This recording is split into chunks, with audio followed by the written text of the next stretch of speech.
Hello friends, and welcome to the first of many episodes of our full set review for the Yu-Gi-Oh! Universes Beyond Draft Cube.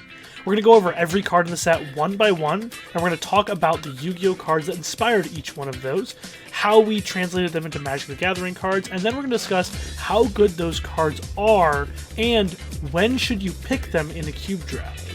At this point, we have all had a lot of experience with this cube, enough to tell you how and when you should play each of these cards. We're going to use a grading system that goes from A to F. This grading system is only meant to tell you how highly you should pick the cards while drafting. And the grades go as follows.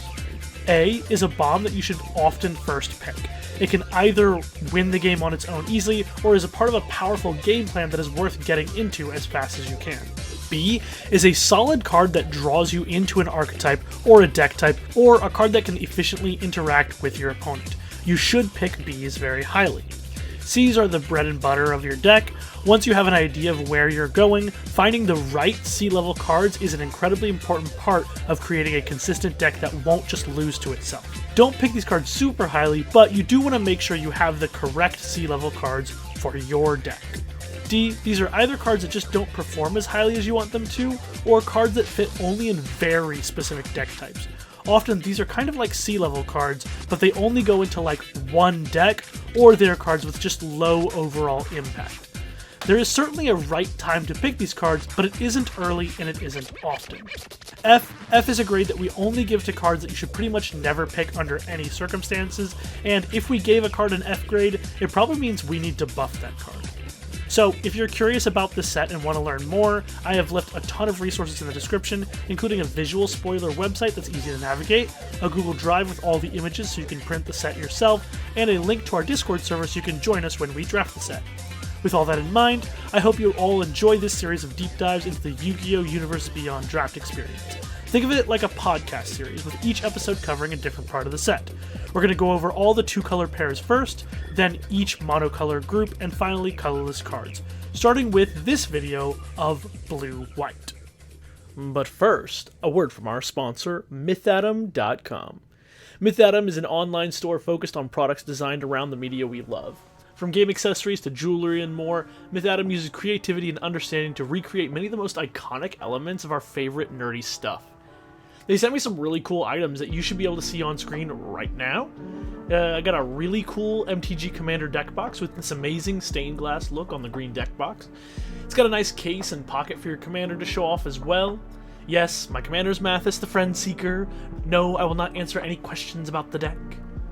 Mythatom sells other cool deck boxes too, and sleeves and binders and playmats and tokens, I mean, you name it. All your classic gaming items and accessories. But what's even cooler than that is the other item they sent me. This metal Colossus hammer keychain. This thing is gorgeous and looks just like the one from the card art. I'm going to put that on screen right here. It's very sturdy and weighty, and it's just a really well-made piece. They have a ton of others like this too, whether they're keychains, rings, or necklaces. Mythatom has some of the coolest metalwork nerd relics I've ever seen in a shop like this. They also sent me some glamour shots of the Colossus hammer that we can all marvel at right now. Ooh. Ah. So anyway, if you want to get something neat from this store, they gave me a discount code that you can use at checkout. It's not good. All one word, at checkout, to get an extra 10% off your purchase. That's It's Not Good at checkout. Thanks Mythatom for sponsoring this video. Now back to it. Okay, so let us begin, but before we begin with this set review, the whole 384 cards that we're going to go over, I want to introduce you to who's going to be here helping me out, talking about it with us, someone who has helped pretty much more than anyone else in the community on making this set what it is, and that is Aaron over here. You want to introduce yourself, friend? Yes, hello. Well, my name's Aaron, and I saw this project a few months ago on my feed, and I was like instantly in love with it. And basically, I'm a Yu-Gi-Oh player of, I've played this game for 15, 20 years-ish. Brushed the competitive scene once or twice, but never really went to events and stuff. But I am very familiar with the anime up to like Zexal and some of it beyond. Who Basically, is Zexel? I don't um, even know who that is. that's one of the series names. I've also watched some of the later ones a little bit, but basically, um, yeah, I've ingested all of the cards from like up until 2020 and grew up with the series as a kid. And yeah, loved this project because I got into Magic around 2020. And yeah, so I was very happy to contribute to it. Yeah, That's that's me. awesome. That's so crazy. I honestly, I think as far as Yu-Gi-Oh goes, I know up to 5Ds, and only Oh barely yeah, do I but know you 5Ds. yeah, you did say you didn't watch it, and we need to change that at some Okay, point I will. because I'll yeah. watch it at some point. Um, No, no, no. We need to do a watch party like with oh, games sorry. and Yeah, stuff. why don't we not do the set review, instead do a watch party? I think that's probably a better idea. Yeah, Yeah, yeah, yeah. for I sure. mean, that's basically a set review. Oh, no kidding. Okay. All right. So in this set review, what we're gonna do is we're gonna go over all 384 cards in the set. We're going to briefly talk about their Yu-Gi-Oh counterparts, so you can see where it came from, and then we're going to discuss the Magic version of the card in the context of the set, because this is a cube, a draft format, and both Aaron and I have played it quite a bit.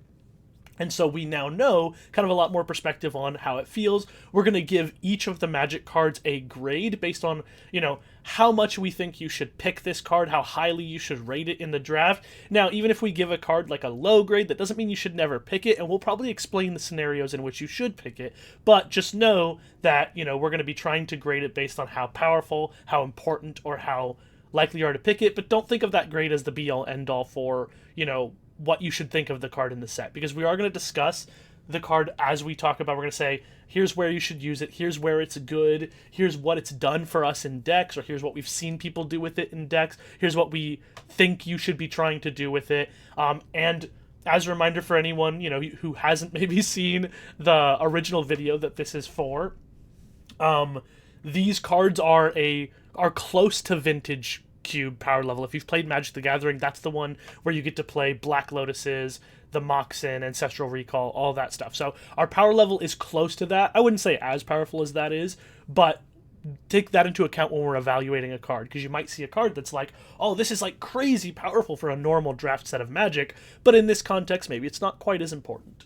We're going to be using a Oh yeah. grading scale of. I'm sorry, sorry, Aaron. I'll just. We're going No, to use no. a. I quickly just quickly wanted to jump in like with uh the elevator pitch for Yu-Gi-Oh people maybe who are seeing this.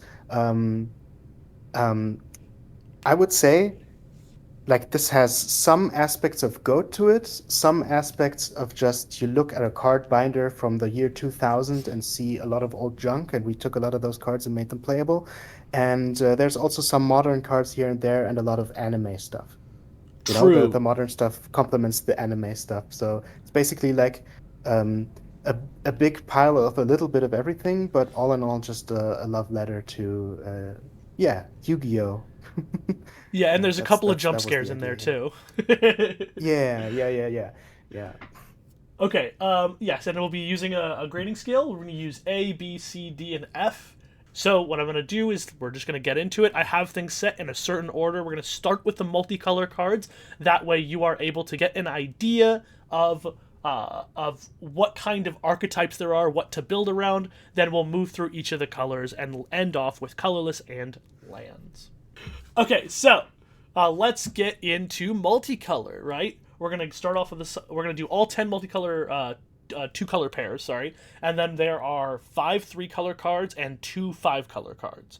So that's what the whole set's going to be. We're going to start off with blue white. That's going to be the first color pair that we're talking about, and blue white has 2 major sort of things you can do with it. So archetypes. One of them is going to be dragons. Is a dragons deck. It's one of the 2 dragon archetypes that exists, and then the other is going to be a control deck. So it is dragons and control, and you do put these together a lot of the time. But in my experience, I've seen people play just a blue-white control deck that really didn't play a lot of the dragon stuff going on, and it was successful. And I've also seen people play a blue-white dragons deck using a lot of the dragon archetype stuff, and I've seen that be pretty cool too.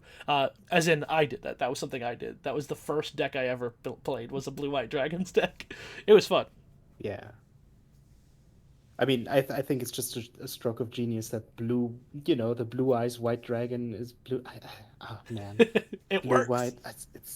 Yeah, yeah, It's very funny too because it works with black red too because Red Eyes Black Dragon is also. I thought it was yeah. silly. No Yeah, normal set would have just two color combinations be dragons, but it worked so well because of yeah, Yu-Gi-Oh. yeah, yeah. And I do love like the way that they differentiate from each other, with blue white being the more honest version and black red being the more goblin gremlin version of it. Um, yeah, I think Absolutely. it's gonna be a lot of fun. All right, let's get into our very first card. Okay, so by the way, I'm going to, since they're on my screen and easy to see, I'll read the cards off if that's okay, and then Yeah, sure. so even the Yu-Gi-Oh card, I'll read it off. All right. Good luck. So our first card is going to be Enchanting Mermaid, which is a 3-star water normal fish monster with 1200 attack and 900 defense. Oh yeah, so you can see, um, it's a beautiful mermaid that lures everyone, that lures voyagers to a watery grave, and of course we needed to represent that for the magic version. So we stayed very faithful to the effect text, which is totally real and how it works in Yu-Gi-Oh, by the way. Totally, yeah. In Yu-Gi-Oh, it does something similar. Yeah. But in Magic, Enchanting Mermaid costs 2 and a white blue hybrid for a creature merfolk that's a 2/1. And it says when this creature enters, gain control of target creature with mana value 3 or less until this leaves the battlefield. So, as Aaron was saying right there, the text that we have that we put on this card is inspired by what the flavor text of the original Yu-Gi-Oh card is, with it saying luring voyagers to a watery grave. She is taking control of something temporarily. So for drafting this card, I would say this card's pretty strong. This card looks pretty good overall, and it does play very well in a lot of scenarios. The fact that, and as we're gonna see later in the set, and if you've watched the original video, you've probably seen a lot of this stuff. But Emerge is our version of tribute summoning, right? So taking control of one of your opponent's creatures, you can actually sacrifice their creature to pay for an emerge cost. And that ends up being what you do with this card quite a lot. You're playing your blue-white dragons deck, or maybe a different deck, right? This is hybrid. It can go in any blue deck and any white deck. But let's say you're playing your blue-white dragons deck, you take control of their 3-drop creature, and then you just sacrifice it to play an emerge creature, a big thing, and you still have your little 2/1 here. You didn't have to lose it, and you never have to give anything back to them, right? I think this card plays really well. It's super strong. And oh, something I want to mention here is that these cards will have rarities. This one does have common as its rarity, but the rarity I wouldn't say is the focus because the power level is only somewhat dictated by rarity in the set. Compared to a normal set of Magic where rarity has a lot to do with its power level, I would say in this scenario, it's not as much, not as closely tied to that rarity. The rarity exists so that you could play Booster Draft on Tabletop Simulator and you could get multiples of cards, but really it's meant to be played as a cube draft. So cards are closer in power level, and this card is very powerful. Yeah, definitely. And I would say every time I played this card, it goes into any white or blue deck. Like there is no deck where you say, well, I don't actually want to play this. As Johnny mentioned, the emerge thing is very, very powerful. Um, I would say like this is a I would count this as removal. This is a B for me, honestly.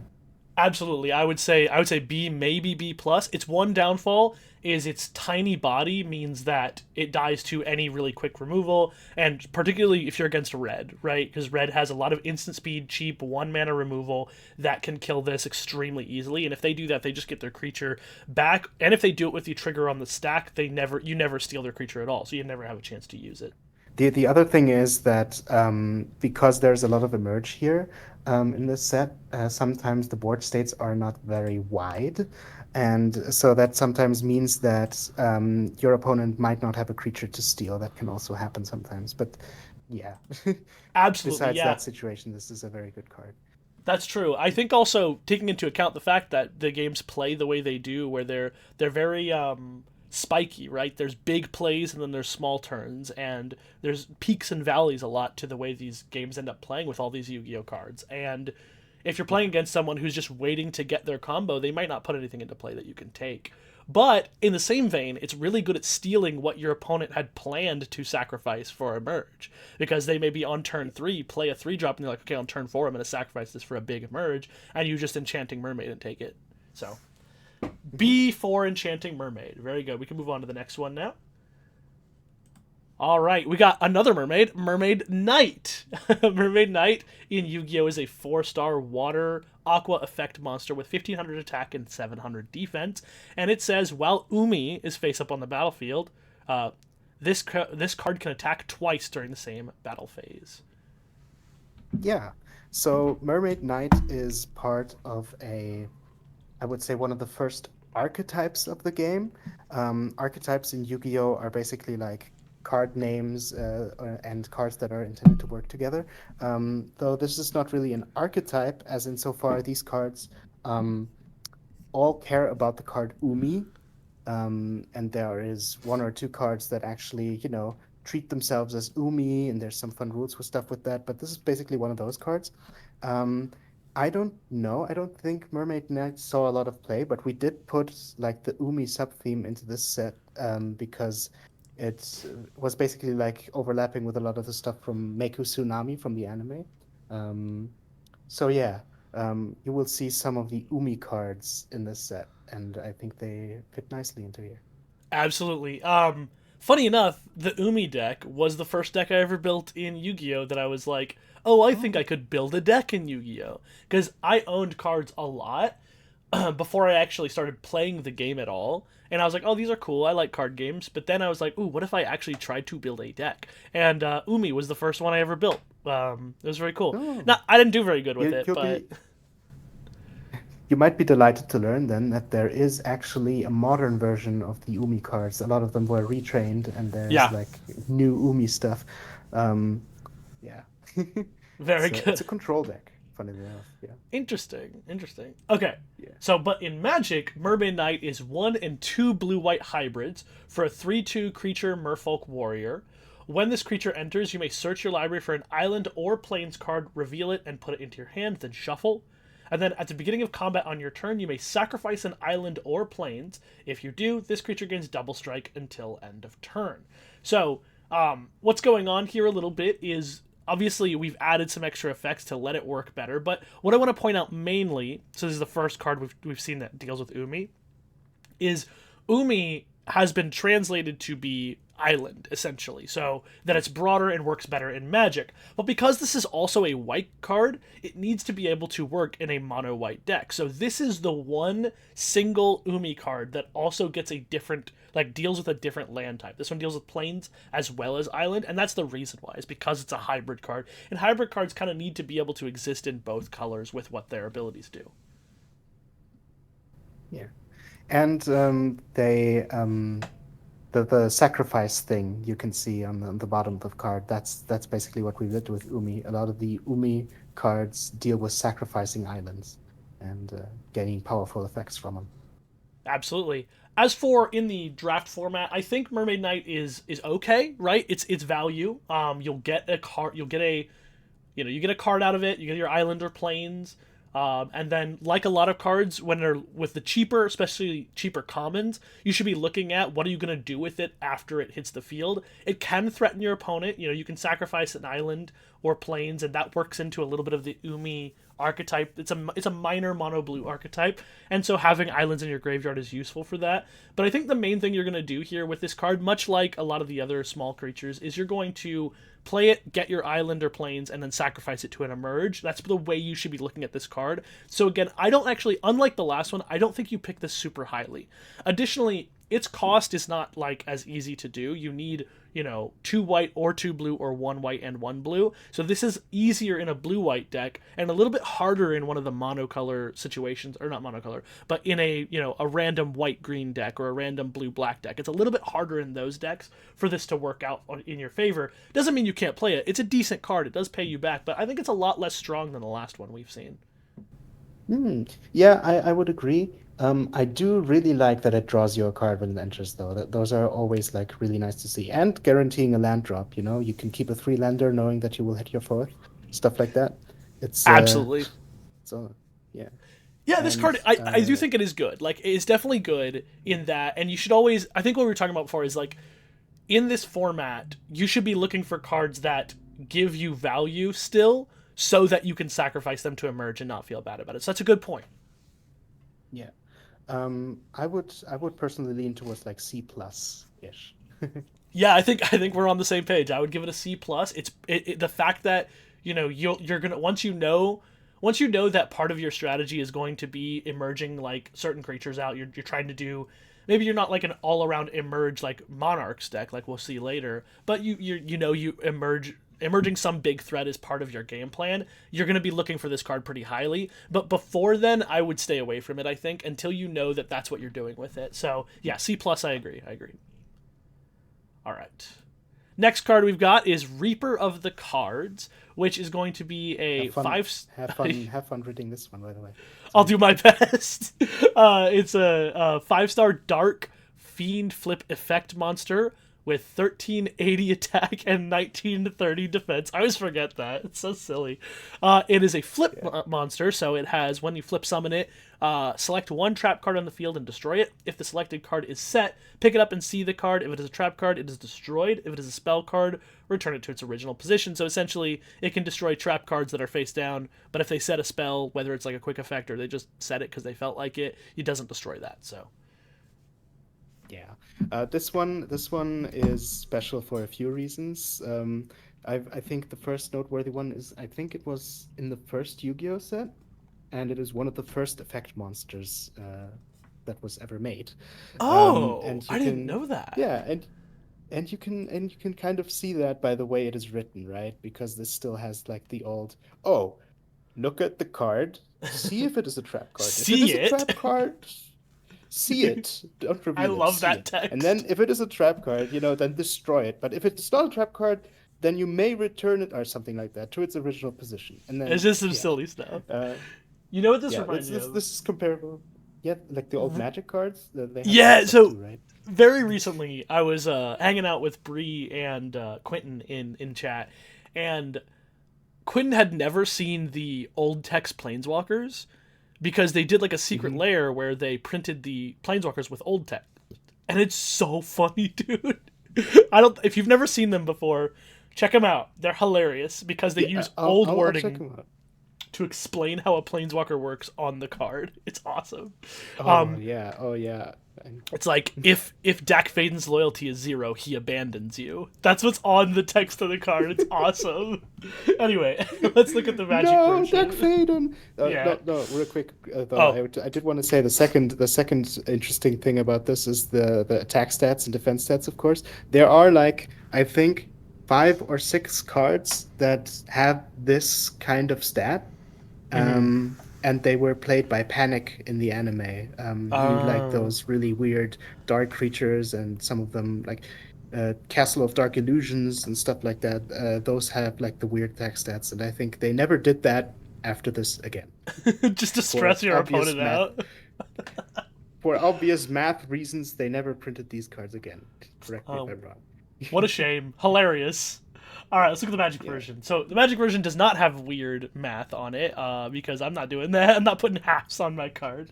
3.5 and 3. Hey, I mean, that was in the Unhinged set. They did do that. Yeah. I saw. Reaper of the Cards in Magic is 2 and 2 white-blue hybrids for a 3/3 creature spirit. It has defense position, flash, flying, and when this creature enters or is turned face up, counter target spell unless its controller pays 1. And so this is our first time seeing defense position in this set review, so I want to explain how it works. Defense position is very similar to Morph, if you know that in Magic. How it works is you may put it face down or set it as a 2/2 creature with Defender for 1 mana. That's where it is very different than Morph. Morph costs 3 mana for a 2/2 that can attack, but this one cannot. And this is to replicate in Yu-Gi-Oh! How when you put something in face down defense position, you can't attack with it, right? So, the 2/2 with Defender for 1, and then you can turn it face up at any time you want for its full mana cost. So you can set it early and then later on flip it for 4 mana for the Reaper of the Cards. Or you could use the defense position cost if it's blocking. And this is to represent how flip summons, when they get attacked, they flip and do their trigger. So if I block with this card, instead of paying 4 mana to flip it face up, I can just pay 1 if I want to. What's interesting about Reaper the cards in that context is the only thing you're usually countering for 1 mana like that is going to be a combat trick, right? So if you block with your Reaper the cards while it's face down, and they go to cast a combat trick on their creature, you can then pay 1 mana, flip this face up, and counter that combat trick if you're able to. It's not a super useful way to do the defense position on this version, and I think most of the time when you're using this card, you're going to actually just cast it for its full mana cost, or you're going to flip it face up for its full mana cost to actually, mana tithe or what's the blue version of mana tithe? I forgot what it's called. Force Spike. Force Spike, yeah. Mana Tithe or Fourth Spike. You're good. Someone's spell. That's usually how you try and use this card. But it is cool that you can still do it during combat like that. And I mean, turning your 2/2 into a 3/3 in general in combat like that is going to be in and of itself kind of like a combat trick. Yeah, I think you were right about when you were saying that this is one of the few ones that's a bit tricky to use with the defense position cost, because when you're blocking with it and then you turn it face up, there's not necessarily a spell that you want to counter. You kind of have to, there's this weird mind game with it where you kind of have to sit and wait until your opponent casts a spell. You have to assume that they want to cast a spell while you block with your 2/2, and then you can flip it and try and counter it, but it's a weird scenario. I feel like most of the time, as you said, you would just rather play it for 4 or flip it face up to make the trade favorable, Absolutely. And where I'm at with this card is I don't think you pick it very highly. The ability to, when your opponent taps out, especially if they did like a fusion summon, as we're going to see later, or they emerge something and sacrifice something, if you get them with it, it's so powerful. Like any good Mana Tithe or Force Spike, it is a powerful effect, and you get a 3/3 flying along with it. But here's the thing that I want to say about it, is you have to leave up 4 mana, which means if your opponent does nothing and then you don't cast this card, you need to make sure you didn't waste that mana. So I think the decks that want to pick this card are the ones that want to leave up their mana. And there is a lot of flash and instant speed in blue. So if you're playing a blue deck that has a lot of instant speed and flash cards, this card gets a lot better because you can leave up that mana and go, oh, you didn't cast a spell for me to counter? Okay, I'll cast a draw card spell, or I'll cast a different creature that I can just put into play, right? So I think that's where you want a card like this, and if you're not able to leave mana up and do other things with it a lot of the times on your turns, I think that this card loses a lot of value and is a lot harder to put into your deck. Yeah, although I will mention that this is if you really need defense position guys for the Flip Matters theme in Simic or Blue Green, this is definitely a guy that has defense position on it. So there you go.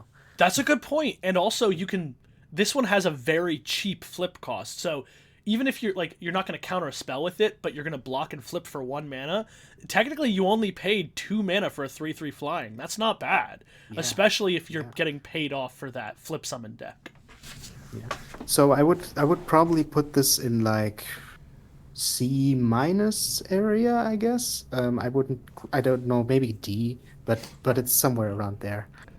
I want to go C- because I will still say, when it works, and it's not like it's not going to work, people want to spend all their mana on their turn. They want to tap out.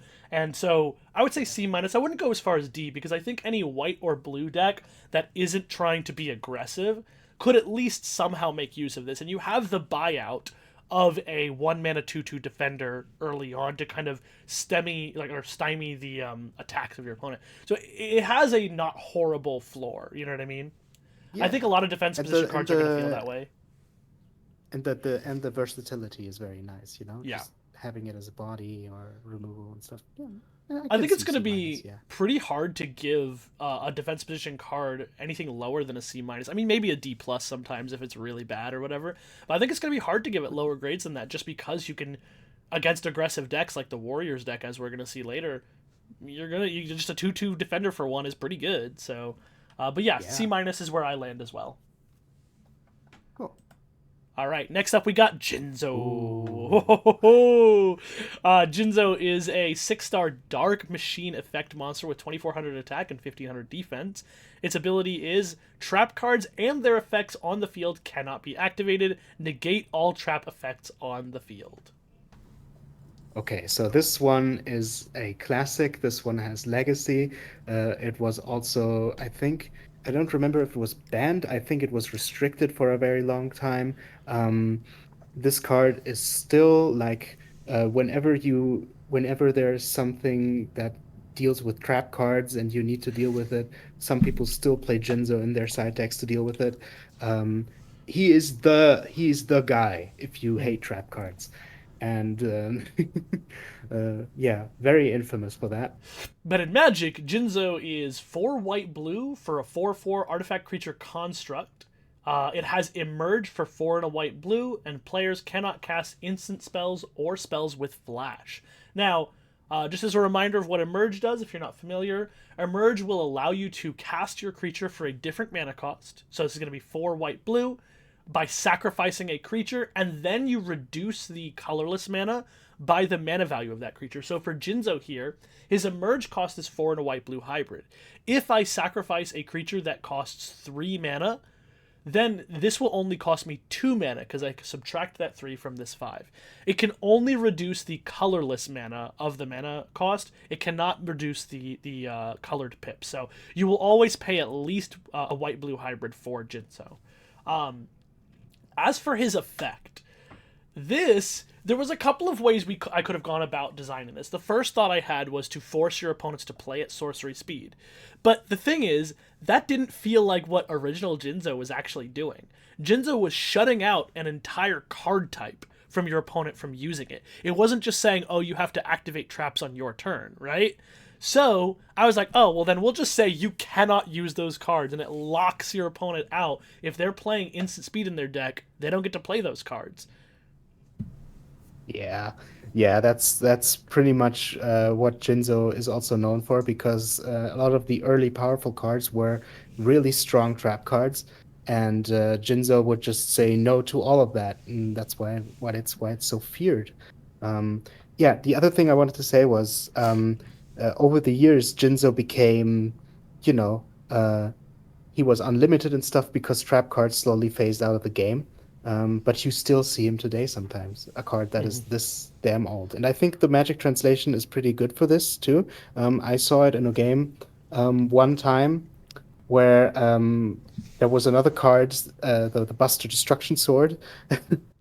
And when those two cards are together on the field, it's very hard to play the game. But you will be maybe relieved to know that Buster Destruction Sword has since been replaced with another card. Yeah, we tried to limit the amount of, lockouts in that way, but there's more. So if you're interested in playing a lockout strategy, it does exist in this format. As for the grade for Jinzo, honestly, like this card um does do a lot simply by, countering its own removal, I guess. You would probably like I would say this is like a B, because it is still a 4/4 and it doesn't have evasion, so it can, not get in well sometimes or stuff like that. But as long as it sits there, and if you build your deck accordingly, um, you will uh, you will play a lot more cards than your opponent, and that is very powerful. I think this is also in the opposite place of the last card. You don't play this in the same deck you play Reaper of Cards. Like, you don't play these in the same deck at all, even though they're both blue-white. There Yeah, are a lot of, yeah. in this set, we have a lot of multicolor cards.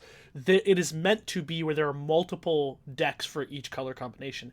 This one does not fit into a deck where you're trying to play at instant speed, clearly, because it hurts you. You wouldn't be able to cast those cards. I will say, I think this card is better from the sideboard than it is from the main. Because if you're playing against someone who doesn't really have instants and sorceries, then you're playing a 6 mana 4/4 or an Emerge 5 mana 4/4, and that's not very good in this set. This set, that's not going to be a very strong card. So I think it really depends on what your opponent is. It might be one of those situations where you start this in your sideboard, Or if you're playing an emerge deck that has good payoffs for emerge, a lot of good creatures with dies triggers, then you can maybe play it in the main. But make sure you're not putting a bunch of flash or instant speed cards in your deck if you are playing it.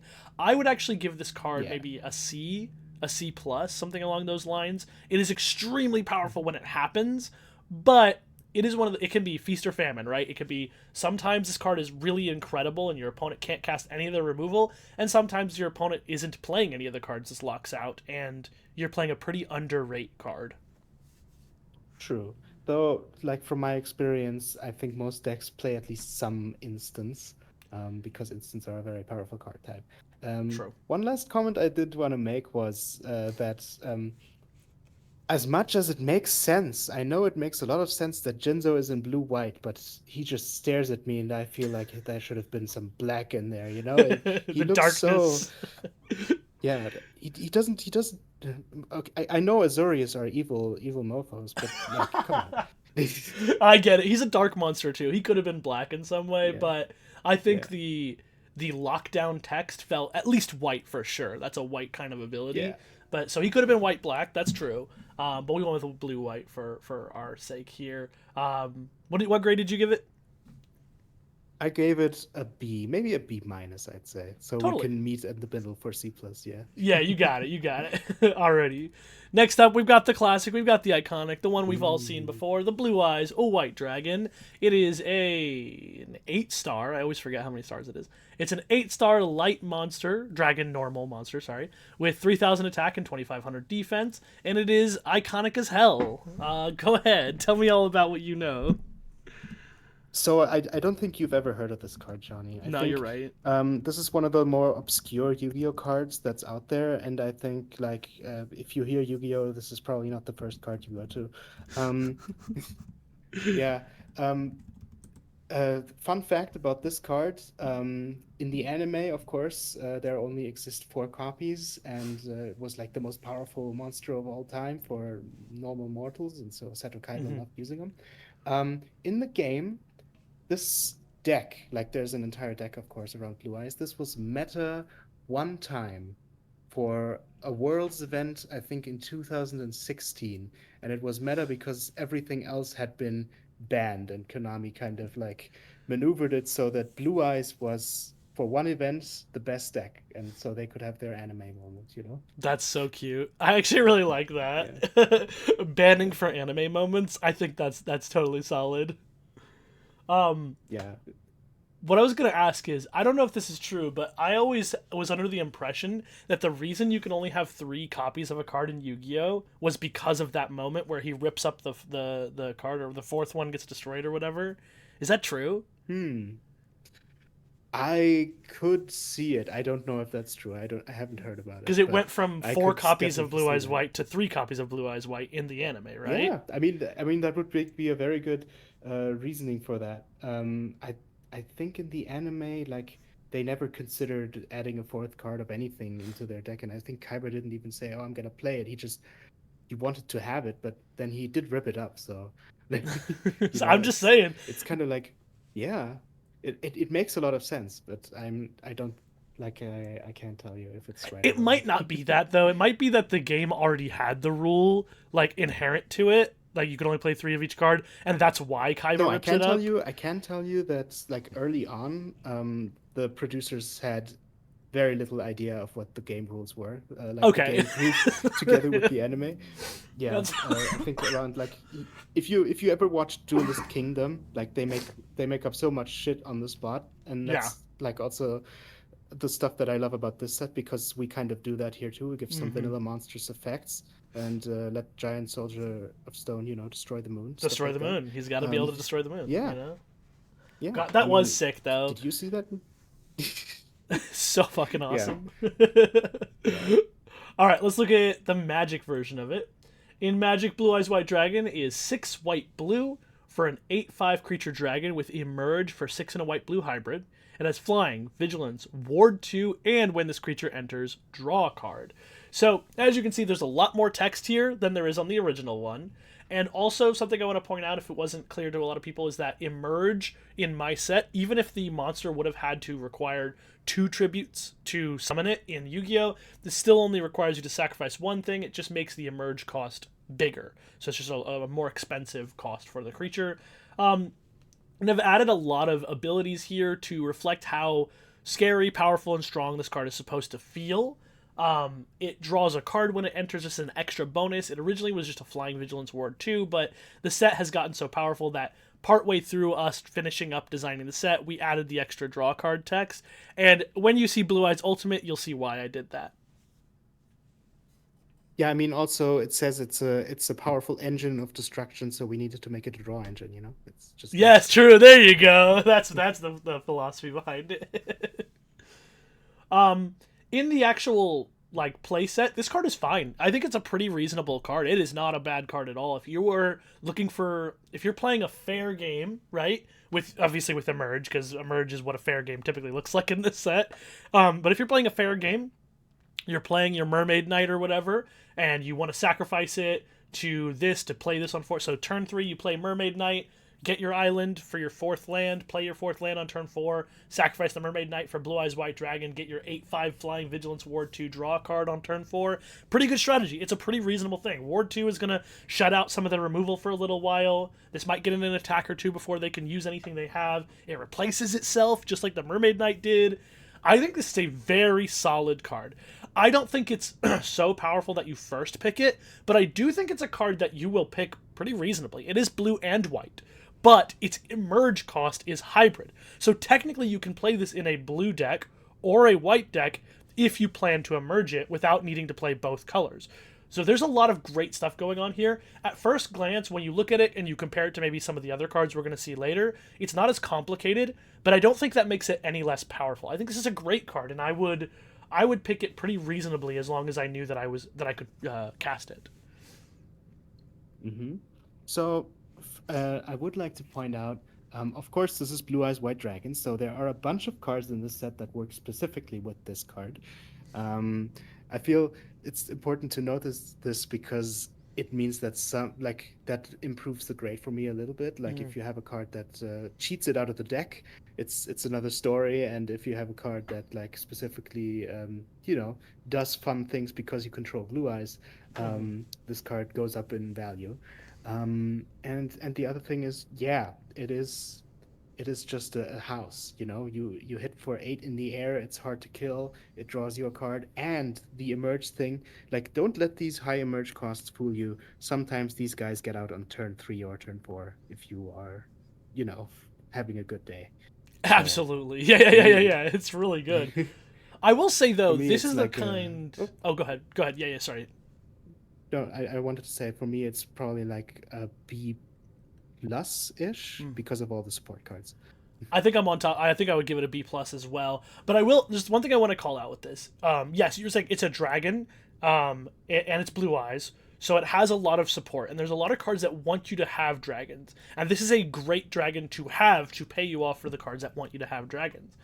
But I will say this is probably, if you have picked the cards that let you cheat things into play, I don't think this is the best card to be cheating into play. There are a lot better things. If you're going to spend your resources on either reanimating something, cheating something in from your deck or from your hand, there are better dragons to be doing that with.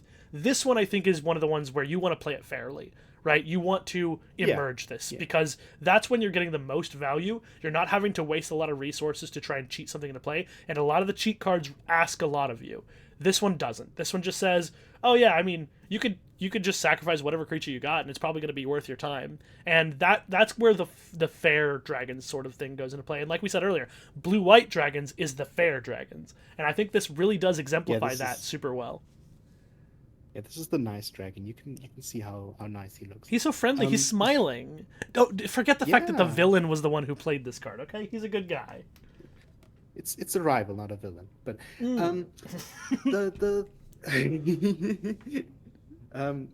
wait, the other thing. No, I forget it. I had a thought and then it escaped me. No worries, you're good. Yeah. So B plus for Blue Eyes White Dragon.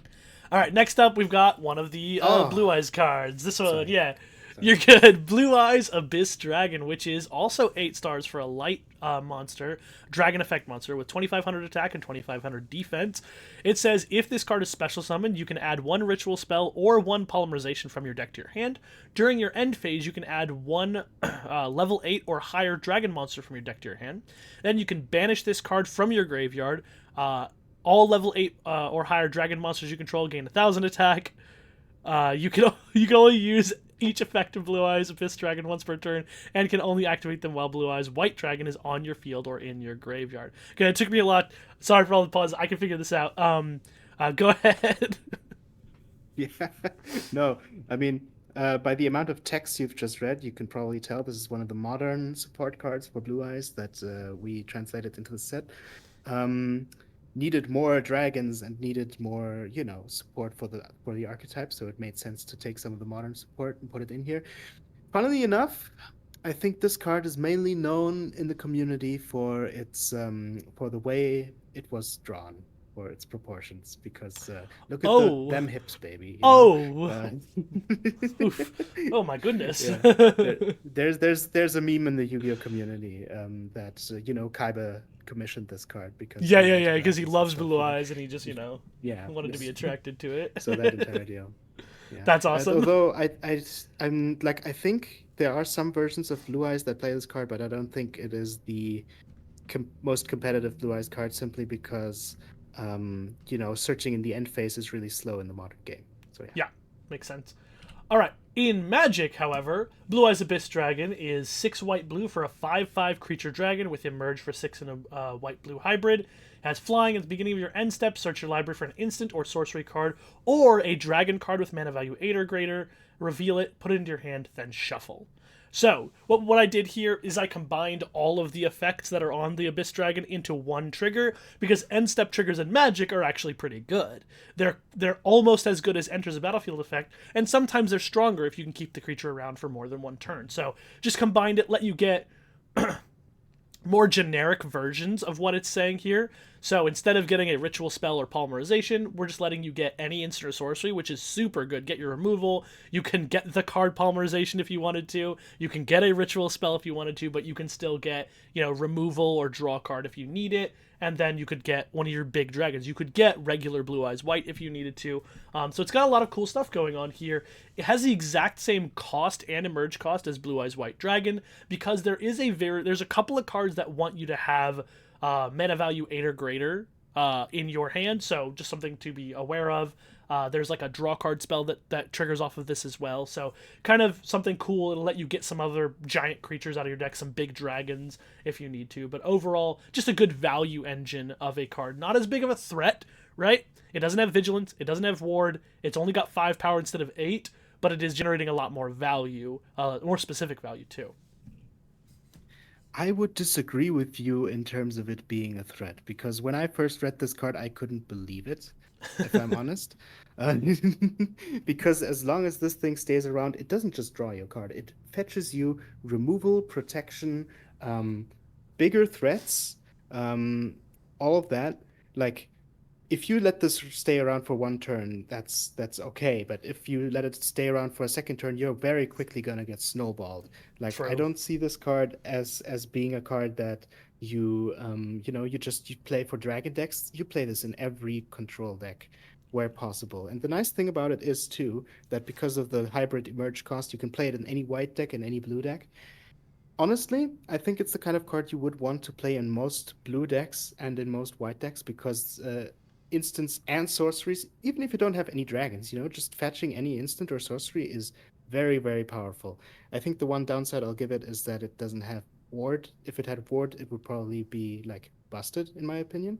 Um, but yeah, even without that, just having this body around, and I think honestly, like I could see myself first picking this card sometimes. Okay, I honestly, now that I think about it, I think you're right. What I meant by threat, I was thinking like how fast it kills your opponent with the, 8 versus Yeah, 5 power, yeah. but honestly, you're right. This is something they have to kill as fast as they can. If they have instant speed removal, it better be coming out before your end step, because this this really does do everything you want it to. I think the only deck that this could go into that you probably don't put it into is like an aggressive white deck, right? I probably don't put this in my aggressive white deck because I don't have that many instant sorceries to get, and I don't want to sacrifice my board state for something like this that's not adding more things to my board state. But you're right.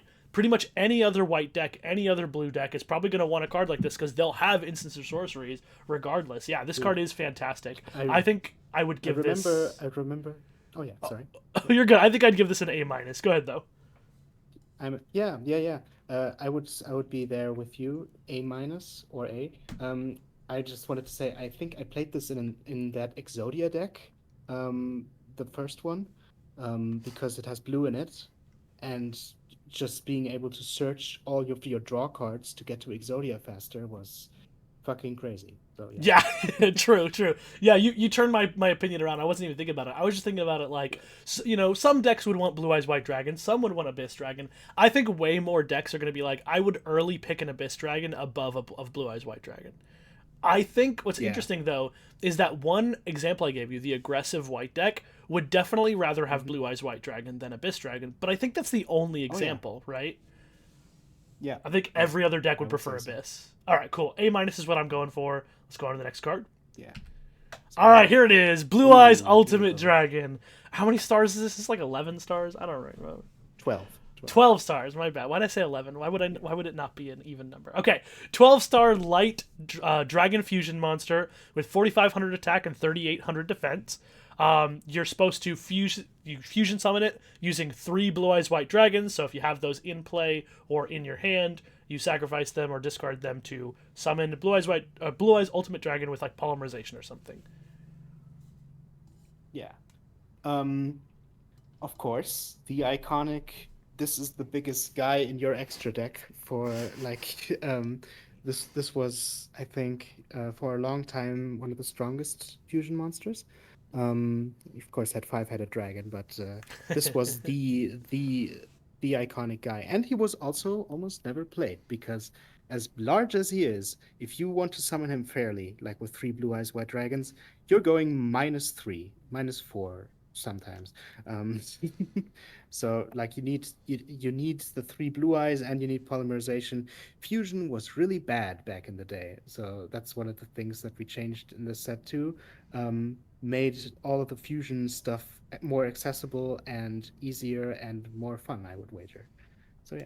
So let's look at the Magic version then. The Magic version of Blue Eyes Ultimate Dragon is 6 white, white, blue, blue for a 12/8 legendary creature dragon with fusion for 6 in a white, blue hybrid that requires 3 dragons. So, well, let me read the rest of it first, but it also has Flying, Vigilance, Ward 6, which is 3 times the Ward 2, and when it enters you draw 3 cards, which is 3 times the draw 1 card from the Blue Eyes White Dragon. Now, this is the first time we're seeing fusion, so let's talk about what fusion does really quick.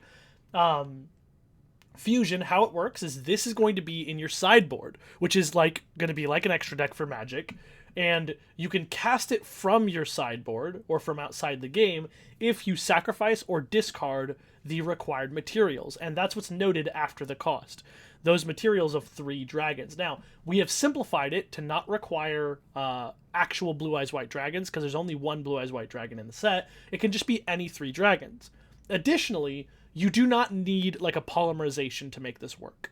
We wanted to smooth it out so you would actually play these in a draft format and not have to find specific fusion cards to make these work. So, any 3 dragons, and you can cast this from your side deck. Another thing about it is fusion is still going to be making you go down on cards, but nowhere near as many cards, right? Here, I have to discard or sacrifice 3 cards and pay 7 mana. This does not reduce that 7 mana, unlike the Emerge, so it will be 7 total mana plus those 3 cards, but Blue Eyes Ultimate pays you off by drawing you 3 other cards. So, really, you're card neutral when you play this, as long as you can pay the 7 mana and have those 3 dragons to discard to it. I think this card was pretty good. I've played it once, and it wasn't too bad, but finding those 3 dragons, while it's still worth it, can sometimes be difficult, and also not. Sometimes you're like, well, I'd rather cast this dragon, and if your opponent removes the dragon you cast, you can no longer fusion with it. So it could be a little bit of a juggling match to try and get this card out. Yeah, and I would like to add Um, uh, I don't think you've said it before, but you can play these guys in your main deck too if you want to. Um, if you want to be the guy that cheats, like that is not very honest with the way he plays, you can you can also try and cheat these guys out from the main deck, from your hand and stuff. But be aware, these fusion monsters are in the 10 cost to 12 cost to whatever cost range. So it is really hard to cast them, and that is on purpose because we mostly want you to cast them from the sideboard for that, Yu-Gi-Oh feel. Absolutely. I think you're not really casting this for 10 mana. Like yes, like Aaron said, you can put it in your main deck and you could cast it for 10 mana. That's not happening. So if you're putting it in your main deck, you want to cheat it out. There's things like Monster Reborn, right? You can discard this, then Monster Reborn it back. So it is worth knowing when you want to do that. But I don't think you pick Blue Eyes Ultimate before already having those ways to cheat it in.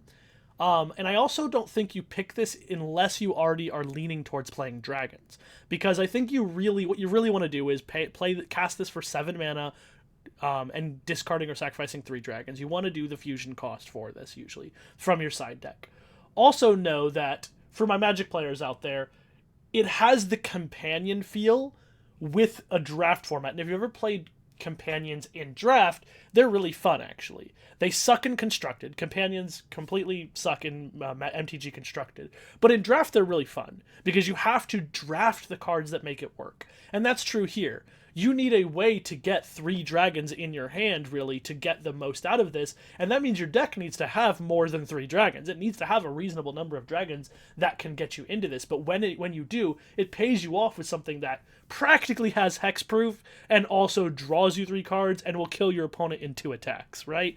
So it's got a lot of payoff Yeah. for a lot of work. I will probably give this like a B minus because it is kind of a build around. You really need to make it work. It asks a ton of you, and it pays you off pretty well for meeting its conditions. But I'd still give it a B minus. I don't think you're picking it super highly unless you're already doing something that makes it work. Yes, yes. I will also mention there is an archetype that specifically focuses on fusion summoning. Mm-hmm. This also works there because those guys can change their type and stuff. And there's also some ways to cheat out fusion monsters. I'm not sure if any of them work for this card, They but do actually. They just so do. you know, like, yeah, so just so you know, this is like in the actual game, like in Yu-Gi-Oh. This is one of those cards that you know, um, this is the big extra deck guy, which is yeah. Speaking of extra deck, that is one of the things that we really wanted to get right was to have an extra deck and to have it feel, Yu-Gi-Oh esque. Because the extra deck is a really big part of Yu-Gi-Oh, and it only grew larger in importance. But yeah, stuff like the fusion monsters and stuff is uh, really for that extra deck feel too. And I would give this card, in terms of strengths, I would also agree like a B minus. Um, it's like it is specific. Maybe like I don't want to give it a C and say it's No. weak or whatever. It's just like this thing needs a lot of setup.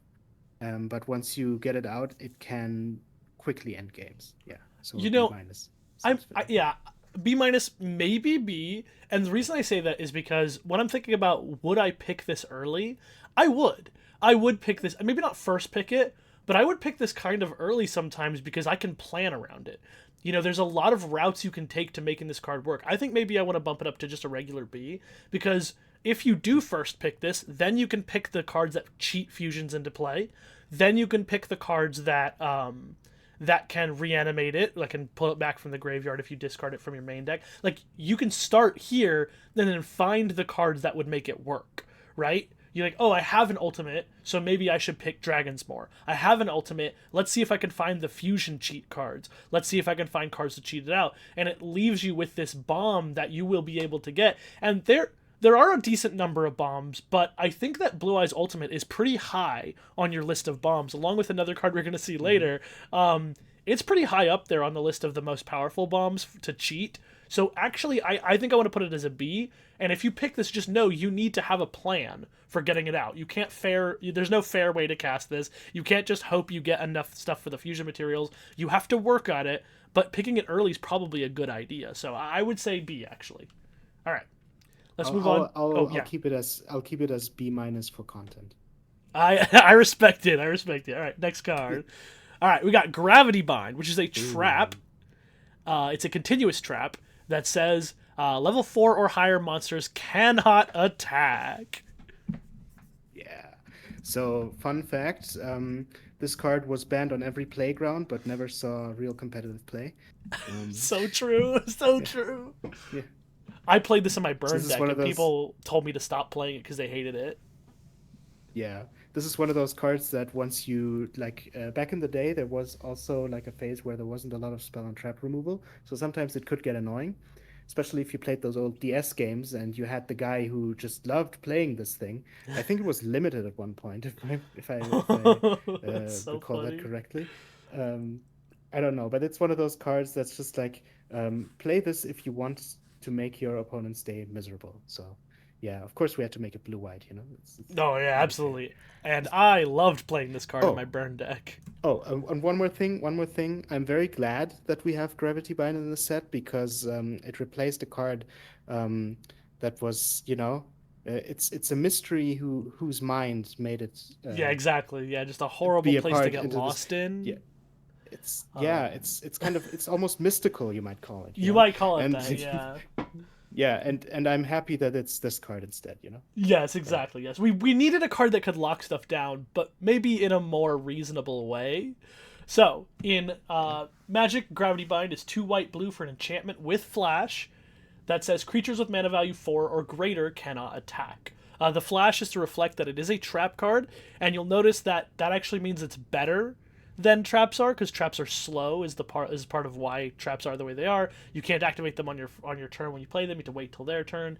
And in this one, it's actually you could do either one, so it's a little bit better than that. But yeah, so here it is. It locks things down. Big creatures are not able to attack.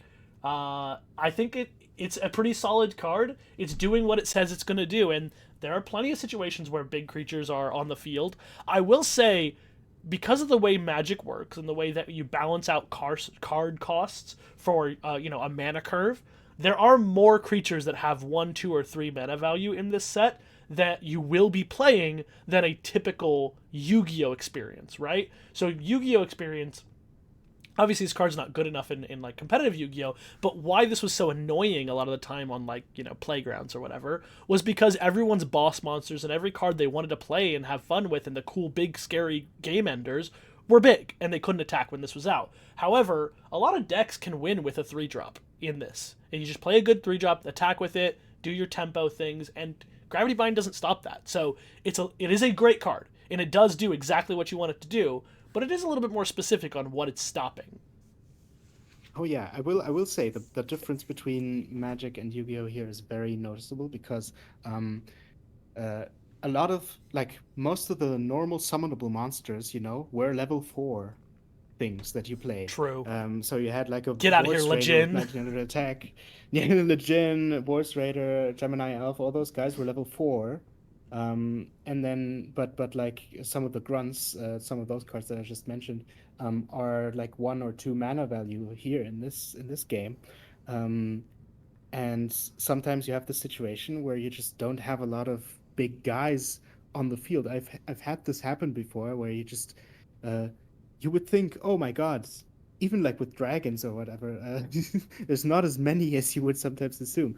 And sometimes you just sit there and your opponent has like 5 mana, like 5 3 mana creatures that are all really big because they grow or something. They're playing insects or something, and then your gravity bind just sits there.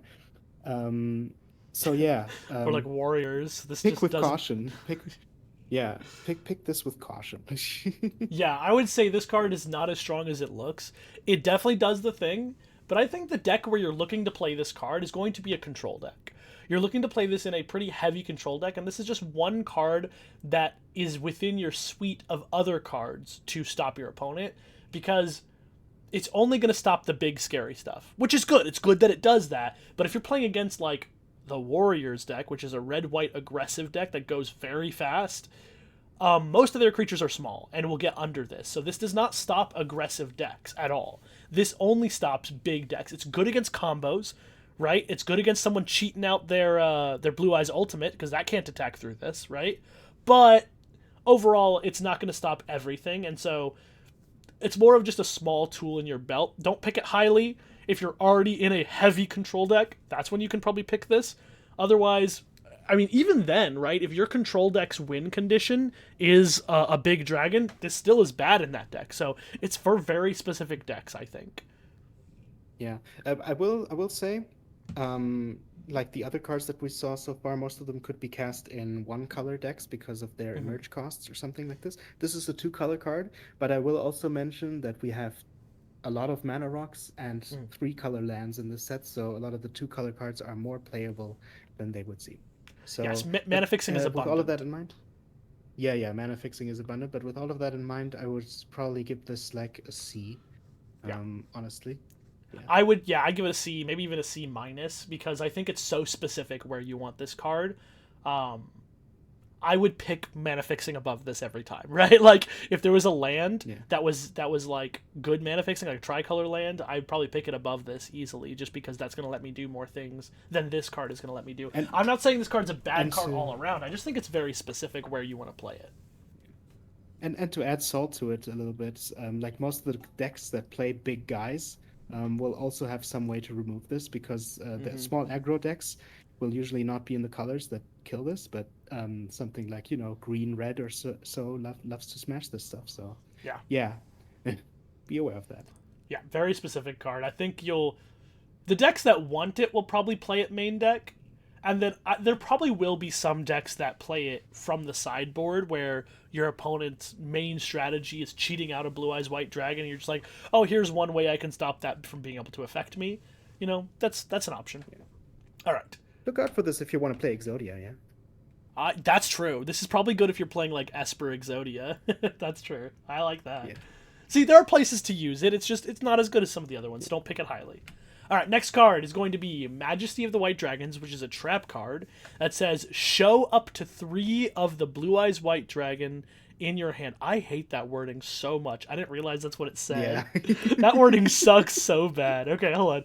Show up to 3 of the Blue Eyes White Dragon in your hand, face up Monster Zone, and graveyard, then destroy an equal number of cards your opponent controls.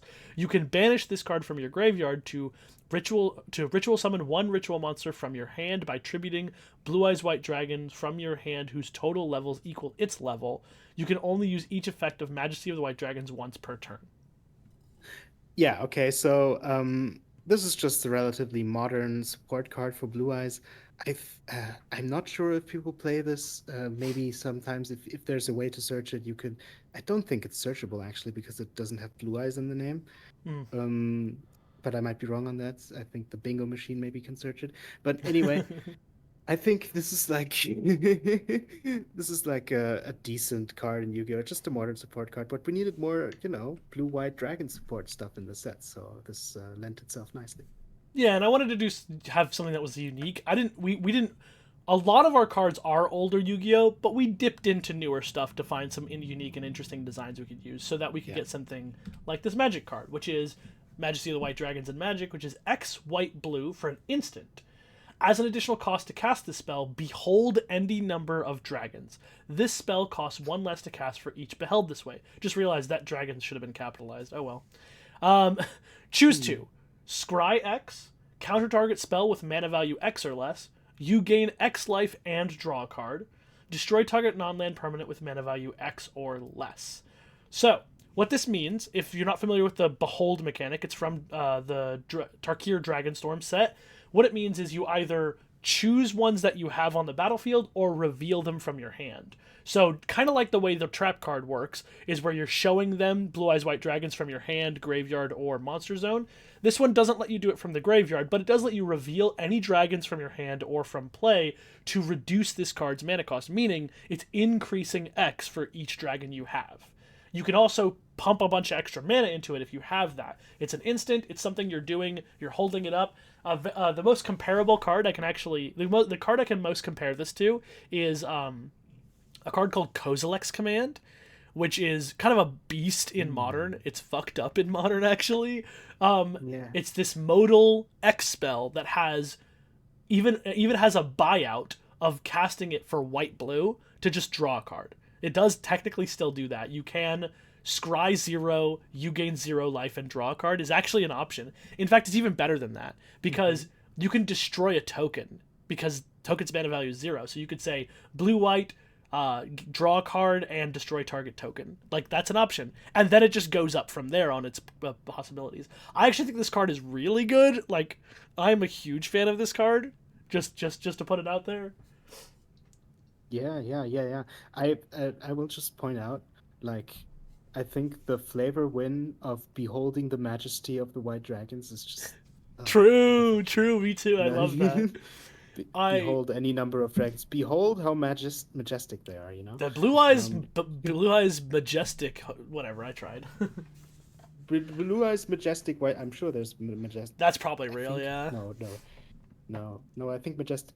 Anyway, um, this this card is looks very, very good. I've never actually seen it played, but the versatility on this card is off the charts. If I had to guess, like you reveal two dragons with this, and then maybe you pump two more mana into this, and then you just get to draw four cards and Whoa, hold destroy a on. thing, It does or not draw X cards, to be fair. oh, I tried to keep it whoopsie, balanced. whoopsie. I meant Yeah, this can only give you a 2 I for misread 1. it. I misread Yeah. it.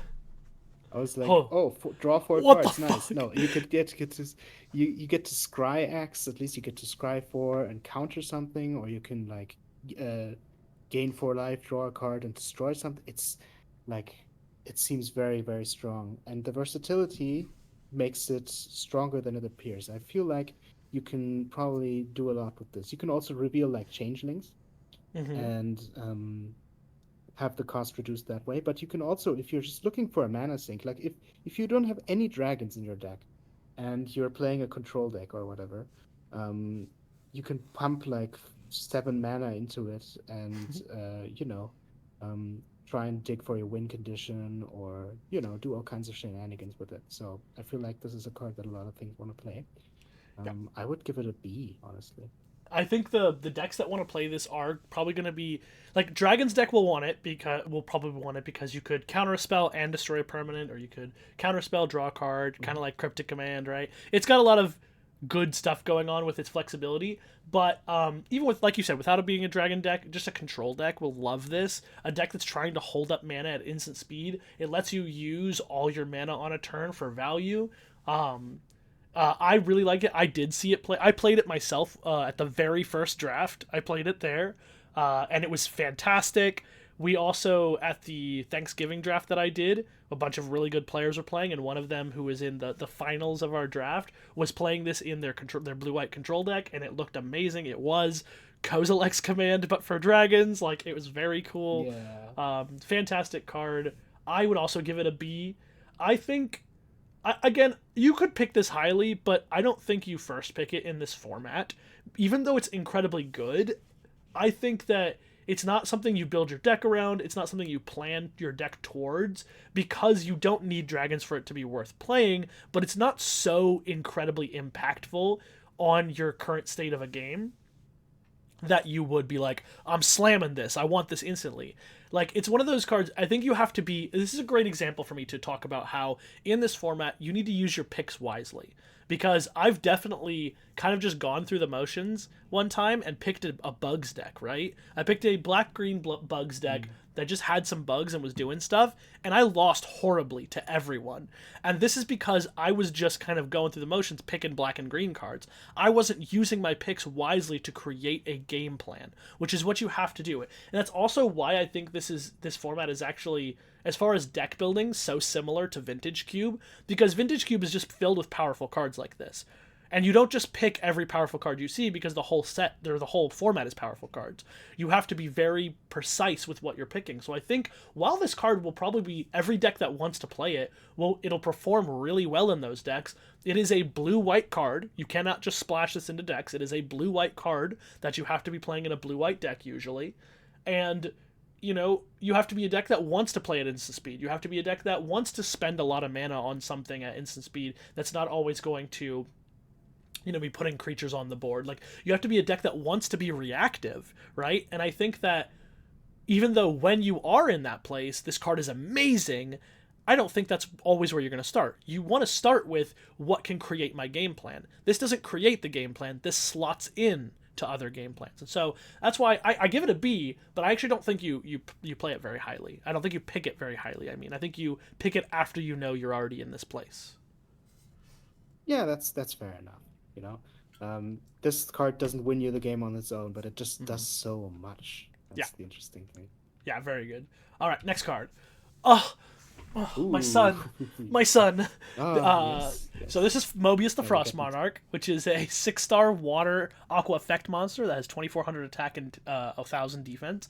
And it says when this card is tribute summoned, you can target up to 2 spell/trap cards on the field, destroy those targets. Now, here's the lore. This is my favorite Yu-Gi-Oh card of all time because as I was learning how to actually play the game and build decks in the game, this was in the first deck I ever beat anyone playing with.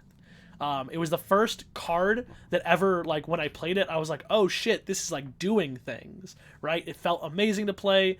I was very happy with that deck. It was a silly little watery deck. It wasn't great, but this Yeah, was yeah, in that yeah. first deck that I ever built that actually beat someone at Yu-Gi-Oh! And so it is my favorite card of all Mm, time, also because aesthetically he looks sick. And I love value cards, which is kind of yeah. what he is. He's like a value card.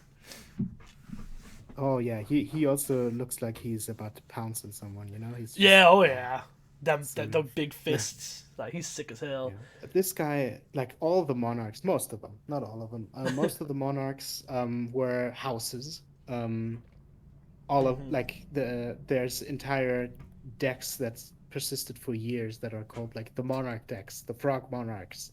You know, uh, they even came back at some point with modern stuff. You know, Hmm. um, the monarchs are really freaking strong, and yeah, they are very iconic to the competitive Yu-Gi-Oh scene, especially like this guy entering, blowing up two back row is just really really strong.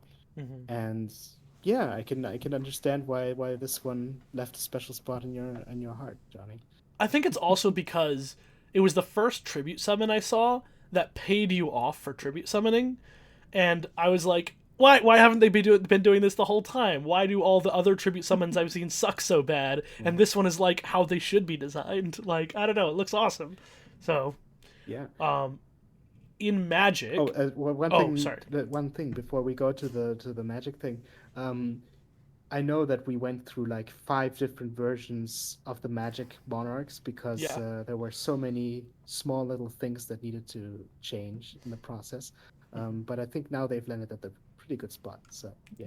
yeah, I agree. So in Magic, Mobius the Frost Monarch is 4 white blue for a 5/4 legendary creature Monarch Soldier with emerge for three. Yeah, with emerge for 3 white blue. It has flash. When Mobius enters, if you cast it, counter up to one target instant or sorcery spell and destroy up to one target artifact or enchantment.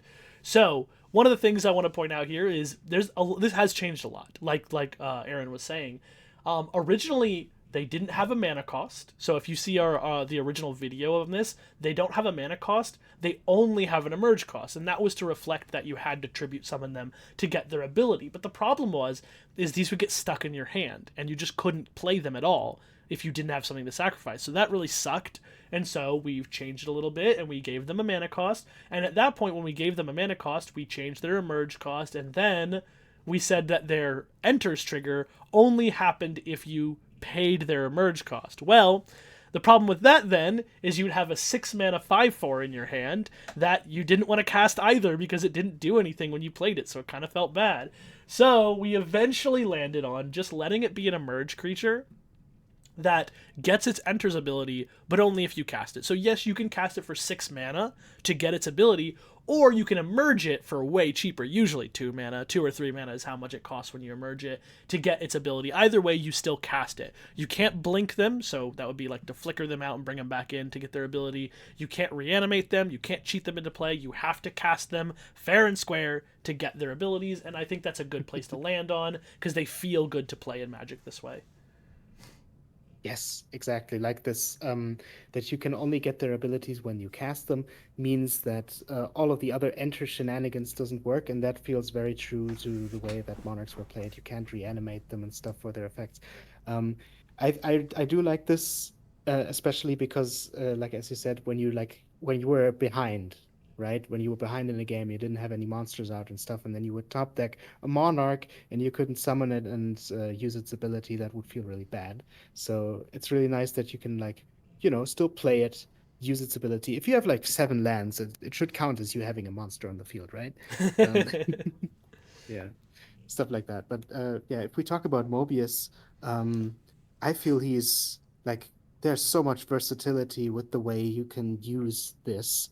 It's such a blue-white way of removing things, and it makes you feel like a genius if you use both of his abilities, right? Oh my god, yeah. If you When you can set it up, counter if you can counter an instant or sorcery and then destroy a thing too that's been dealing you problems, that's the blue mind dream. You feel like a smart guy. So I really like that Mobius does that for you.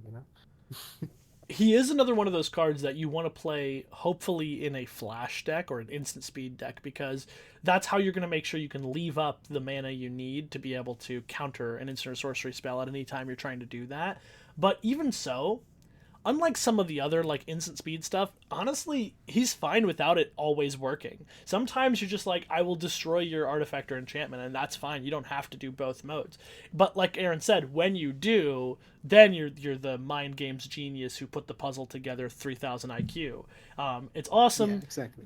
Card plays very well. I would look at that ability as more of a flexible ability and less of a like I have to get both modes. Don't look at it that way. If you get one mode, this card's pretty good still. But the ability to get both, or to get either countering an instant sorcery or destroying an artifact or enchantment, this is a pretty wide range of scenarios you could find yourself in, and he doesn't feel bad to play in those scenarios. Also, remember, Emerge. He can be cheap. Now, this Emerge can only go down to 2 mana because you can't get rid of the white or blue pips, but at the same time, you just sacrifice a 2 or 3 cost, and he's crazy cheap. You don't have to leave up an insane amount of mana. Think about leaving up like a counterspell, right? Like 2 mana. As long as you've got a 3-drop or bigger in play, you can actually just leave up 2 mana, and he's still going to be available to counter an instant or sorcery and destroy something. So I love Mobius the Ferox Monarch. This is something that when I think about how you would pick this in your draft, I think about is blue white something you want to be doing? Because I think almost any blue white, no matter what, is probably interested in playing this card, and you don't have to do any special work to play this guy. Like you should have some creatures you could sacrifice to make him cheap, but overall, you don't even have to have that many. Just the fact that you could at some points in the game do that to make him cheaper, I think he doesn't ask a ton of you. He asks you to be blue white, that's true. But other than that, he doesn't ask almost anything else of you. I think he's a fantastic card. Yeah, I'd give him. Damn, we're giving out a lot of Bs, but that happens when you're in the two Yeah. color, the multicolor section. We're gonna get a lot of Bs going on, and I'm gonna give him a B. I think he's awesome.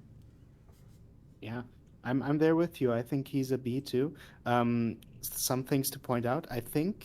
Um, I think this is now one of the only creatures that has Emerge and Flash on the same card. That's true. Before we had another one which turned out to be a big problem because it could board wipe at instant speed with Emerge, but Yeah. but like I want to point this out because Emerge plus Flash means this thing you can keep 2 mana up and have a somewhat large creature, and you can do the full Mobius the Frost Monarch thing at instant speed for 2 mana, which is very, very strong. And yeah, I Yeah, just want to it could be a yeah, creature you just wanted attacked to with, so it's highlight that. tapped, and you flash it in and block.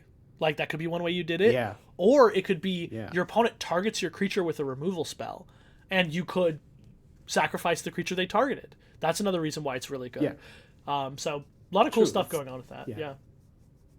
exactly. And I would also give this a B, for that reason too, because like the emerge versatility will will blow your socks off, I guess. If you play with this card, you'll see what we're talking about. We've both played with this card. Yeah. You played with this before, right? Yeah. We even Yeah. did it like a tag duel where Oh, so awesome. Alrighty, yeah. next card is Neo the Magic Swordsman, which is a 4-star light spellcaster normal monster that has 1,700 attack and 1,000 defense. Um, so in very, very early Yu-Gi-Oh, there was like this problem that only the 4-star monsters with a certain attack stat were good. It was like, you had the 1600 guys, 1700 guys, then you'd Jin, and Gemini Elf went up to 1900 and stuff. I think for a very brief moment, Neo the Magic Swordsman was one of the level 4 monsters you played because not everyone could be Jin. Um, I think I so remember, so yeah. so this guy was played because he was one of the 1700 guys that was available during the time. I think that is correct. That is correct. I've Someone seen call me deck out in the comments lists. if I'm wrong. Yeah, you Yeah, would play a couple of this because you needed enough monsters, and while you had better monsters than Neo, you couldn't play more than 3 of your legit, right? So you're like, okay, well, I need a couple more. yeah, I'll yeah, grab the 1700 as well. Yep, that's exactly what happened. And then they came out with Mechanical Chaser or whatever, and it was like, oh, just kidding, Neo's not worth it anymore. yeah. That If you card had has a that, history of being if like Mechanical Chaser also had like the history of being extremely expensive for a little while Mhm. because it had 50 more attacks than legit. Yeah, Yeah, we won't get into all that. it's crazy.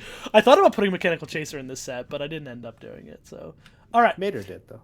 Mater did, yes, that's alright. Neo the Magic Swordsman. In Magic is blue-white for a 2/2 legendary creature, human wizard warrior. 3 creature type, let's go. 2 of which matter, by the way. I want to Yeah, point out the wizard and warrior there. Both of those creature types yeah, matter. yeah. He has lifelink, and he says whenever you cast a spell, if the mana spent to cast it was less than that spell's mana value, draw a card. This triggers only once per turn. That means things like fusion summoning, and emerge, right? Because emerge makes it cheaper than its actual mana value. Those are the situations where you would draw a card. Also, if you cast something for free, that will also let you draw a card like, I don't know, Force of Will, right? We have Force of Will in the set. We'll see it later. It's Solemn Judgment. We'll get to that. But if you cast a spell for free, and there's a couple of cards in this set that let you cast them for free, or there are a couple of cards that let you reduce their cost by having stuff in play, some cards with affinity. There's a bunch of different ways that you can cast a spell that costs less to cast than its actual mana value, and all those cards work with Neo here. Oh yeah, ritual spells too. If you Mm, cast ritual spells for their ritual cost, that's right. you get to draw a card. Oh my gosh, my brother. Okay, hold on. I gotta tell you a story really quick. We'll get to the card later, but my brother Yeah. crushed me with turn one relinquished, just like 2 games in a row, and I was like, "Fuck! I forgot you could do that." So don't underestimate those ritual cards. They're kind of messed up sometimes. Yeah, But yeah, yeah. Making rituals playable was one of my favorite things about this. oh yeah, we'll see some. We'll get there. We'll get there.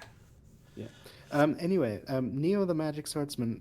I think at some point we were thinking about if the ability should just say emerge or whatever, but I feel like most of the stuff, um, like most of the emerge and fusion costs and cost reducing things, actually do lower the cost of the card. So in most cases, it should work where it wants to work, you know? Um, unless in the very specific situation where you sacrifice a token and summon an emerged creature from that. But yeah, in most cases, Actually, this that will still draw you a card. works. Yeah. So Mhm. the scenario you just mentioned does still work. So for example, let's go back right here actually. So Mobius here. I mean, Mobius, yes, but what if the creature has the same emerge cost than than the mana cost? Then it doesn't work. I think there's The only only 2 creatures there are that only do that. 3 creatures like that. We'll get to them in this section, but or in the multicolor section. But there's only 3 creatures that work that way. So yes, in that Yeah. scenario, it would not work with Neo. So there's this very very niche scenario where you can not draw a card even though you played an emerged creature. So keep an eye out for that. Yeah, But in 99% of the situations where you would cast a spell for cheaper, you get to draw a card, yeah. and that is just a very solid thing to have on the field. Card advantage is very very important, especially with the emerge stuff, because we noticed very quickly that in a format like this where you keep sacrificing your own creatures, you just need, and you play lands every turn from your hand, you just need a way to stock up again because Mhm. otherwise it's just gonna, be very dry very quickly. Yeah, absolutely. Um, when I'm looking at this card, as far as when am I picking it, you can pick it early. It's not a harmful pick, but it is blue white, right? In casting this on turn 2, you really want to be able to do that. So your deck has to have mana that can support every turn 2 if you have this in your hand, casting it for blue white. It's harder than you think it is in limited to be able to cast a 2-pip creature on turn 2. So be aware that your mana fixing needs to match what this is trying to do and let you in there. And also, you know, maybe you could pick it early because small creatures are good to have in any deck really in this format.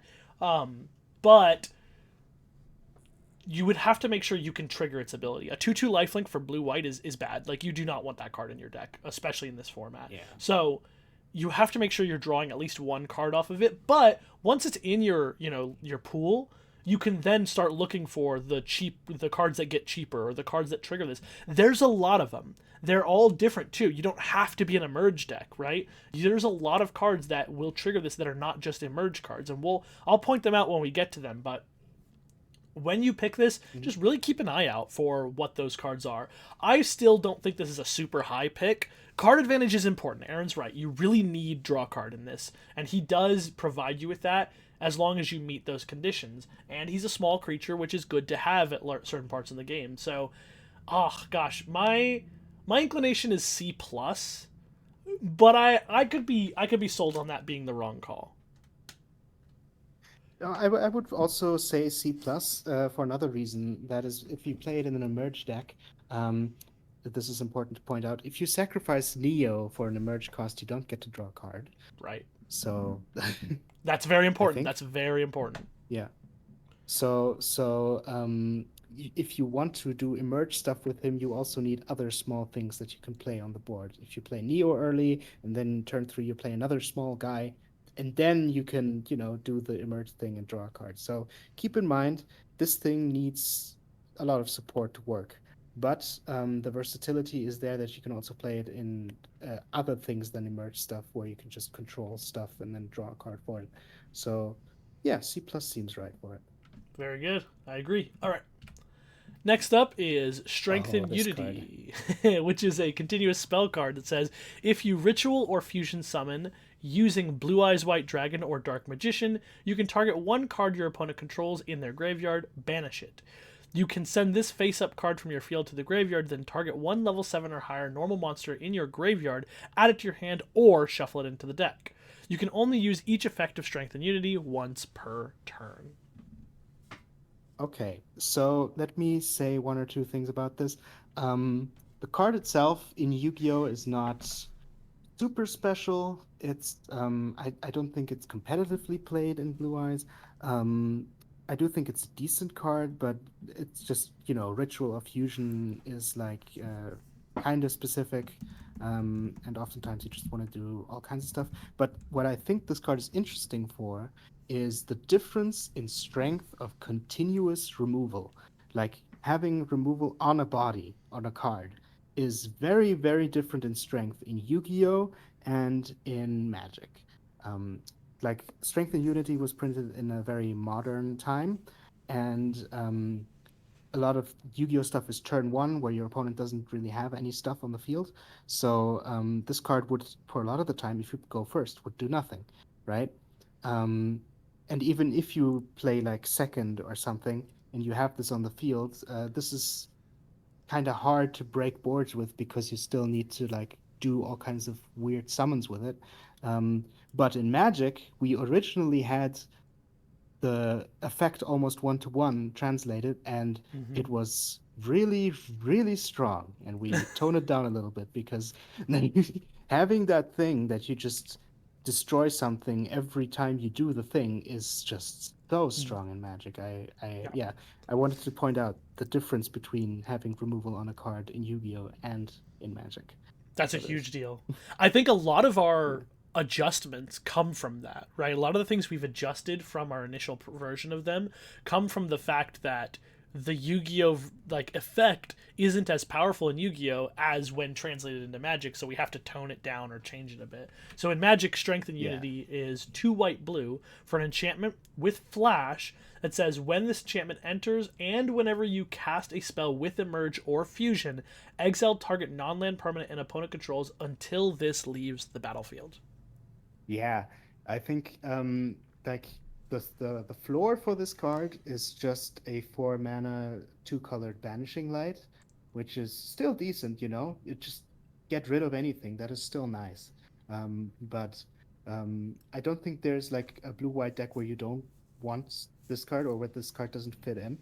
But if you can trigger this another time, like if you summon an emerge creature or if you play a fusion or something, this card gets out of hand. There is something I really want to I point out. Oh, sorry. Go ahead, Aaron. Yeah, yeah, no, I simply wanted to say, like, for me, this right now, the way I'm looking at it, it's a B, Mm. simply because, yeah, you can pick it early and just use it as removal or make something nasty out of it. But yeah, what do you want to say, Johnny? Yeah, the big thing I want to mention here that this card kind of makes me think of is you should be getting removal. Removal is pretty important in this set. Um, I would be picking removal pretty highly if you can when it's in your colors or when you don't have other if you don't have another direction for your deck yet. It can be really good to pick your removal pretty highly. You may see 4 mana for an instant speed O-ring or an instant speed banishing light, and be like, well, that's like kind of worse than like trapped in the ice or whatever it's called from the Avatar set. Like there are cards that are better than that part, right? Ignoring the emerge and fusion part, there are cards that are better in Magic. But I'll let you know, in this set, removal is really good. It's really good to be picking early on because people put a lot of their eggs into one basket a lot of the time, which is part of why we've been saying, hey, you want the creatures you're emerging out of to provide value, and you often want the creatures you're emerging into to also provide value so that you don't get behind, right? This is why Blue Eyes White Dragon and Blue Eyes White Ultimate are pretty good cards because they both give you back cards. This is why the Mermaid Knight was pretty good because it gave you a card. And so there's a lot of times when players are not going to be able to do that. They're going to have an emerge or they're going to cheat something into play, but they spent a lot of resources. And if you can use removal on that, you are up on tempo because your removal is probably cheaper than what they had to do, and you're up on value because they probably had to put at least 2 cards, or they had to go -2 at the very least to be able to do their thing. Strength and Unity, while it might not be the most efficient removal, it exiles, so it gets around dies, triggers, and other things, and indestructible, and it's instant speed. It has flash. I added this on for power level reasons because I didn't want its cost to be too low. But I also wanted to be like a useful removal spell in the format. I know the original card is like a continuous spell you play on your turn, right? But I did this because I wanted Yeah. it to be a good removal spell for the format. So even discounting the extra text of getting more things to exile under it, know that removal's a pretty high pick in general, I think, in this set. Yeah. Oh, a small thing to point out. This one, like, it doesn't say that you need to emerge the creatures, actually. Mm-hmm. As long as you cast a spell, like a creature that has a merge on it, even if you don't sacrifice a creature for it, you still get to remove something. Mm-hmm. And yeah, I was like, I was thinking if that's, oh, is that too good or whatever, but I think it's fine. I think it's fine too. Yeah, I actually I Yeah. want to point out it doesn't say creature. Oh yeah, true, So true. There so are if some. Johnny did cook up some emerge cards that aren't creatures in the set. Yeah, so there are emerge spells that are not creatures, and those will trigger this as well. Just know that this is formatted like Banishing Light, so if they destroy this enchantment, they get them back. So be aware of that. But in general, it is able to be multiple removal spells. You don't have to build your deck around this, but when you do, when you play those other emerge spells with it, you're getting huge mechanical value. Like, this is fantastic. I love this card. I would pick this pretty highly because starting with a good, solid removal spell that also pays me off for having a plan in my deck, I think is a great place to start, actually. So I would put this at, I put it at B+, right? Because your opponent can get rid of it to get their stuff back, but I think it's still good. I'd say B+. Yeah, yeah, and just for anyone curious, I think the original one with this just exiled the things without the banishing light clause. Like, I think it Yeah. just exiled them and then they wouldn't come back if you kill this. And yeah, Yeah, it also had just actually had in more case you were curious. text. It had Hmm? like its first thing was exile something and then trigger to exile again later, right? Like it's the original version. Yeah. And then it also Hmm. had text where you could sacrifice it to go get a dragon or something like that. It Yeah, was like true. it used to have True. even more text on it. It was crazy. Like it was like to Yeah. put a dragon from your graveyard back into your hand or something like that. It was like way too much going on. All right.